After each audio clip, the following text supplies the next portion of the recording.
there's a lot of sites out there, man. Okay, it's oversaturated. News, blogs, it's everywhere. Yes. Okay, what makes BOF stand out?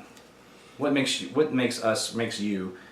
How do you differentiate what you're doing and what some of these other? I'm not going to ruin a movie for anybody. I'm not going to do spoilers. I'm not going to post illicit set pictures. I'm not going to do clickbait. And you could, by the way. Oh, I could. Yeah. Yeah.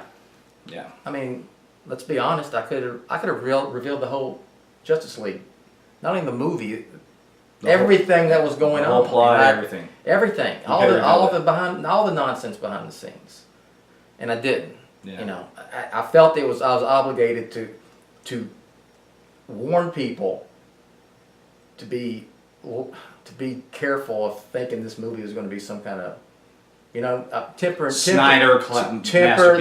their expectations. And yeah, it wasn't, you know, we talked about it wasn't fun covering that film, but yeah. And I'm not gonna change no matter what. I mean, you know, there's sites that do all that and will get more hits, and that seems to be what drives people want.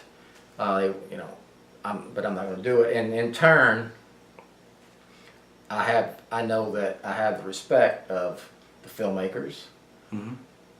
I have the respect of Warner Brothers. Warner Brothers. Zack Snyder called you on the phone. Yes. And this was after we had coverage of Justice League that wasn't very complimentary. And I wasn't. We were always nice about him. Yes. And look, you and Zach, we love Watchmen. Yes. We love Man of Steel. We love Zack Snyder. Snyder is a very nice and cool dude. Talented. Yes. Visual art. But regardless, but I didn't like BBS, and I was honest about it. You know. He called you on the phone personally. I remember when this happened. I was more or less with you in a sense. Yes. And what did Zach let us do? We posted the first image of the Justice it was League. the first Justice League poster. First Justice League poster. We got that exclusively. First in theater Justice League poster. Right. It's the one, and I have it somewhere. It's not in here hanging right now. It's the we'll cut it in. People are looking at it right now. It's the one where they're all looking to their. It's a profile picture. Yeah. Looking to if you're looking to the left, and there's no Superman, of course, because he'd be dead at that time. But yeah, and Batman on film had an exclusive, debuted exclusively, and we got to run that for about 2 hours before it went live everywhere else. I think that sort of encapsulates to me what we're talking about right now. Yeah. Is that because you were very honest about your feelings on B versus S.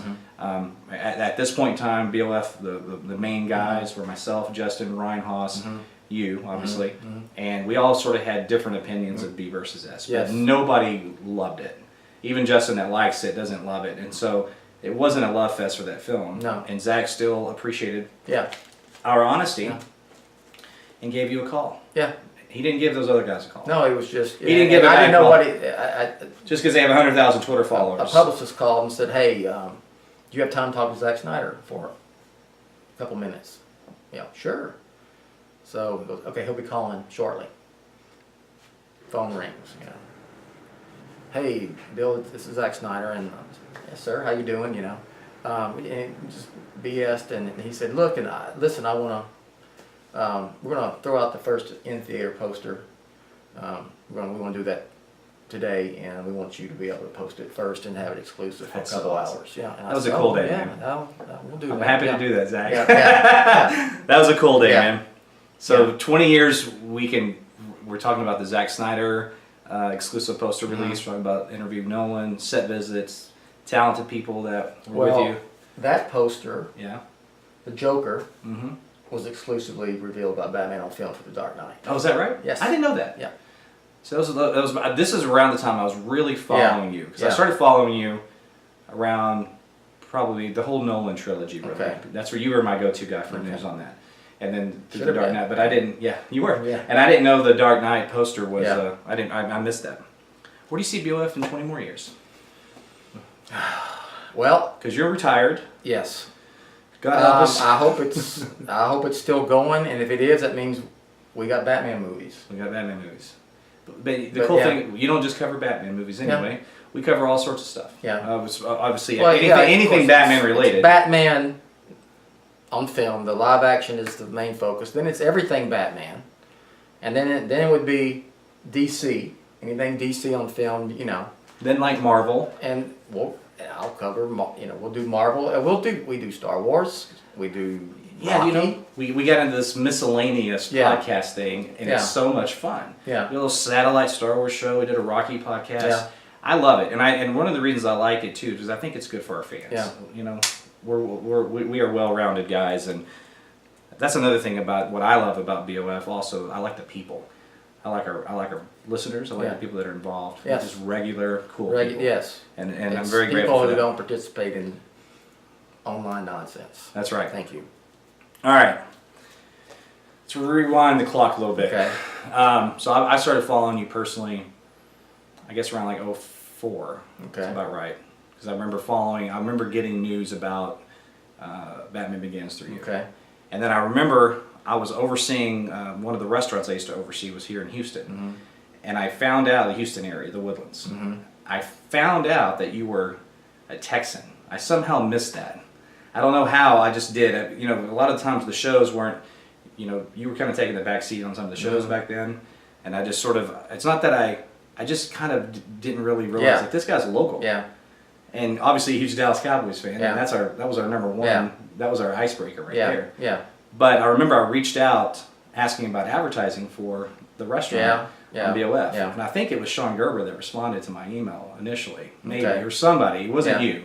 Or whoever it was. Somebody did. Anyway, that's kind of how we first started talking.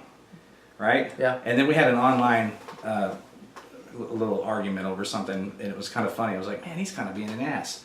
What's up with this guy? I don't even remember. Okay. It was something stupid. All right. And then I look back on it going, no, he's just. I was being silly. Yeah. So I had this kind of weird, this roller coaster thing with you. I never did advertise with you. Okay. And they're like, hey, dude, we got to meet. Yeah. We got to meet. So fast forward a few years later, I'm a huge fan at this point, right? And I come down to meet you, and it's kind of a sad day. Yeah. Because it's 2012. Mm-hmm. Dark Knight Rises. Yes. We were supposed to have a big BOF watching party here. You were going to be on CNN, all kinds of stuff. Mm-hmm. And there was a terrible shooting in Colorado. Mm-hmm. It's hard to talk about this because there's nothing worse than that horrific incident. So, with that said, there are things that obviously it also affected in terms of the promotion of The Dark Knight Rises, your watch party, whatever. But the one cool thing about it is that, if anything, on that crummy day, is that it was an intimate meeting with you, right? And I got to meet Rachel because there was really nobody else there. Because it was everybody was just bummed out. Yeah. I had my buddy Jody that I grew up with, he was with me. Yeah. And we talked. And I remember sitting in the theater with you. And it was kind of funny because I was sitting next to you in the same spot, in theory, that Donald Trump was sitting next to you at the Dark Knight Rises premiere in New York, right? True, yeah. And then you and Emma were emailing on your phone or texting, I can't remember. Something. There's something That was, okay, that was not then, but you knew about it. It was when I went to see it for the first time in LA. The press are out there, the junket.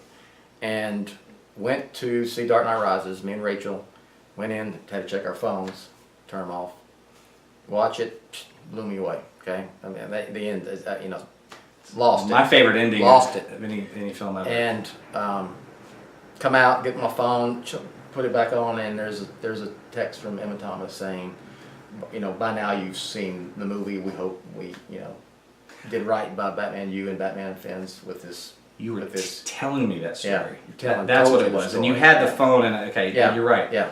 Yeah. That was it, so it ended up being a real special day. Yeah. And then slowly but surely, I just sort of became a part of the site. Yeah. And I want to thank you personally for that because it's been life-changing for me. Really? Absolutely. It's been life-changing because, first of all, you grew up, I fell in love with Batman in a lot of the ways you did through Adam West. And then as a kid, comic books, everything that you can think of, from Super Friends to anything on Scooby-Doo to anything that had to do with Batman, I was invested, I was in it. And then I lost interest for a certain period of my life. I just did. I feel like I outgrew it. It was too cool. I didn't read a comic. I didn't watch reruns of the show. I went through that phase, I didn't do anything. Yeah. And then Batman '89 came out. Yeah. And that just right? Well, I'm sorry. And then Batman Begins was announced, I should say. Yeah. Okay, because this is later in life, way post. And 89. you scoffed at it at the beginning, didn't you? I did. I didn't like the idea of it because I had such a bad taste in my mouth from the franchise that I thought just let it die. Yeah. You know. And then Batman Begins made me fall in love with Batman again. And I'll never forget, I went and read The Dark Knight Returns, Killing Joke. I went and read some comics I haven't read in a while. And it just made me start getting geared up for Batman again. And then the movie comes out, and it's mind-blowing. Yeah. And then I meet your site, really kind of even before that. Yeah. And then following you, your passion for Batman and the coverage and all the guys. I've always thought that I tried to write like a fan and have once it became a thing, right? I mean, I didn't think it was going to become a thing. When it became a thing, kind of have people following, doing all this stuff with me. You know what I mean? Absolutely. Yeah. Because Batman Begins and Batman on film collectively made me fall back in love with my childhood best friend. Yeah.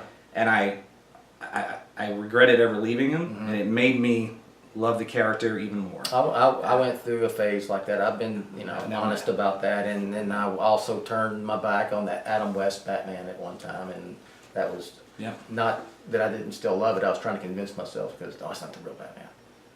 Batman is this, but Batman is a lot of things. It's a lot of things. A lot of things. A lot of things to a lot of people. Yes. And then, I've been a part of it ever since. I just say that I love you, man. Oh, thanks. And Thanks. I love it. I love this site. I love being a part of it. I love any little small contribution I can do. And I love the people. I've met some friends, not just you, that are lifetime friends. Ryan, I talk to Ryan and Justin as much as I talk to my wife. Yeah. And then just everybody from April Hernandez through Eric Holzman to Peter Vera. Look, I can go down a list of people a mile long. It's awesome. It's really cool. No, there's people. A lot of people have told me they've made like lifetime good friends through Batman on Film. Absolutely. Even ones who are not part of the site, just fans of the site. Yeah. And said, this guy lived near me. We met, blah blah blah, and it's cool. Yeah. Our Austin watch party for Justice League, that was a really cool day. Yeah. We had 20-something people there. And that's also another thing that sets us apart from these other sites too, is that we're just normal guys, and we love anybody that likes us. Can fly out, meet us somewhere. We'll have a I'll sit down. We'll have a drink with you. Come to a party, meet us in person, and that's BOF to me.